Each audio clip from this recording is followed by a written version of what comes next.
Mesdames et messieurs, bonjour. Nous sommes le vendredi 2 février 2018. Vous suivez le journal du vendredi. Bienvenue sur MSL TV. Voici les titres du jour. Au chapitre Coopération internationale, visite de l'ambassadeur nigérien au ministre des Sports et des Loisirs, François Albert Amichia. Crise dans le football ivoirien. Le ministre des Sports et des Loisirs, François Albert Amichia, sollicite l'aide de l'ex-ministre des Sports, René Dibi. Comme annoncé en titre, le Nigeria veut renforcer la coopération sportive avec la Côte d'Ivoire. C'est dans ce cadre que son Excellence Ibrahim Issa, ambassadeur de la République fédérale du Nigeria, a rendu une visite au premier responsable de sport, M. François Albert Amichia, le 29 janvier dernier. Un sujet réalisé par Lambert Conon. Le ministre des Sports et des Loisirs, François Albert Amichia, a accordé une audience à son Excellence Ibrahim Issa, ambassadeur de la République fédérale du Nigeria en Côte d'Ivoire, ce lundi 29 janvier.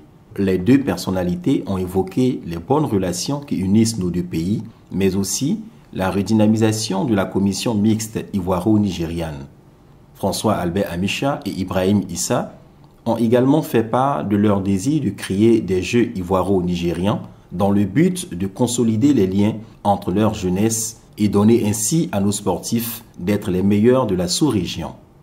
Thank you very much. We are all aware of the important position of both Côte d'Ivoire and Nigeria in this region. And since I presented my letter, I've not had the opportunity of meet the minister. So I use this opportunity to come and meet with him and to let us resuscitate the Nigeria-Ivorian Binational Commission, which has a lot of sports content in that. Et donc, depuis que j'ai présenté mes lettres de créance à Monsieur le Président de la République, je n'ai pas eu l'occasion de rencontrer Monsieur le ministre des Sports et des Loisirs du Côte d'Ivoire. Donc aujourd'hui, je suis venu en audience pour le rencontrer et puis essayer d'évoquer quelques aspects, notamment en ce qui concerne la commission mixte ivoiro-nigérienne, parce qu'il y a tellement d'aspects en termes de sport que nous devons parler avec le ministre. Et donc, c'est la raison pour laquelle je suis venu voir le ministre. Nous avons d'abord félicité son Excellence d'avoir été nommé ambassadeur extraordinaire et plénipotentiaire de la République fédérale du Nigeria en Côte d'Ivoire. Et nous l'avons remercié pour cette visite de courtoisie et avons pris l'engagement de le soutenir dans son désir de voir la commission ivoiro-nigériane être redynamisée. Nous l'avons fait part, nous aussi, de notre désir de pouvoir mettre sur pied des Jeux ivoiro-nigérians à intervalles réguliers, une année en Côte d'Ivoire, une année au Nigeria. Cela permettrait à nos deux jeunesses de mieux se connaître et surtout à nos deux entités sportives de pouvoir, au niveau de la sous-région, être les plus performantes.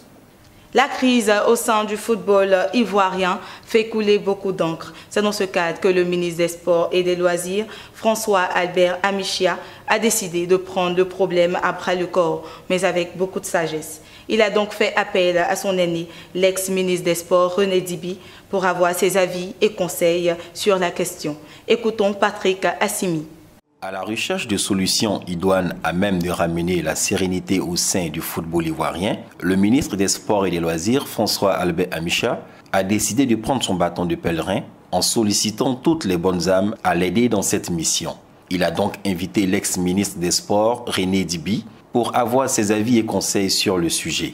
Cette rencontre a eu lieu ce mercredi 31 janvier à son cabinet. Une démarche hautement appréciée et saluée par le ministre Dibi.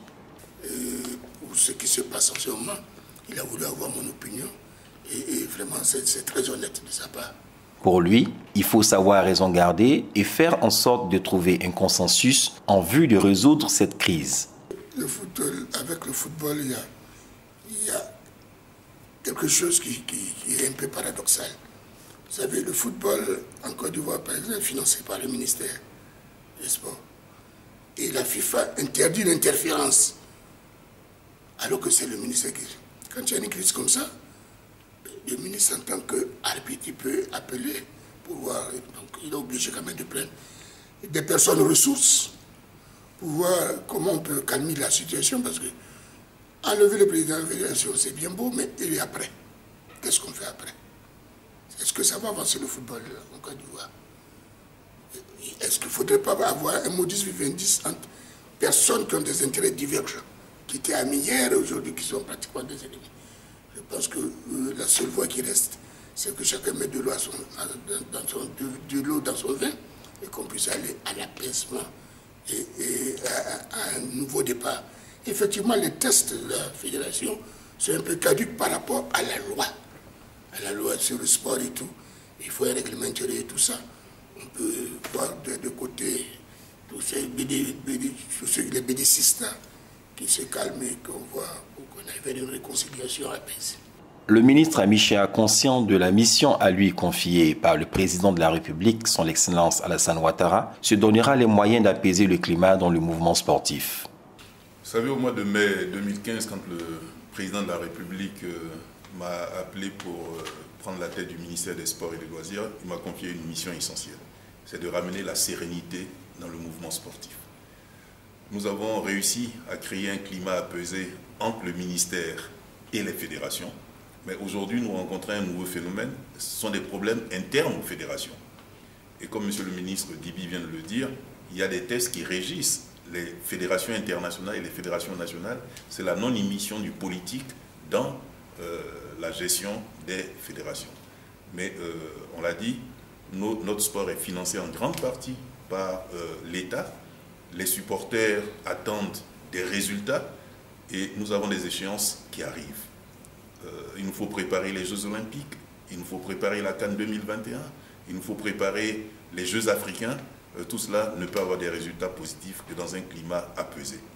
Donc nous allons prendre notre bâton de pèlerin, voir avec les personnes ressources, les personnes qui ont une certaine autorité morale dans le milieu du sport pour qu'on puisse trouver des solutions. Et je pense que des solutions, il y en a. Il faut mettre de côté les problèmes de personnes et puis de regarder de manière froide comment on peut ramener la sérénité dans le mouvement sportif. Merci.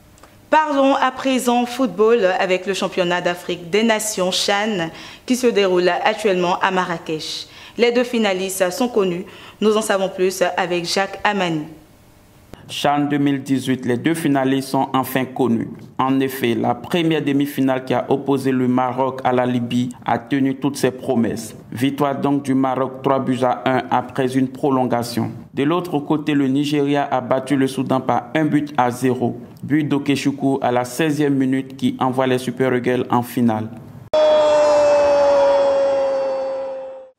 C'était le journal du vendredi avec Carole Kofi et nous avons pris plaisir à vous le présenter. Merci de nous avoir suivis. À la semaine prochaine pour une autre émission sur MSL TV.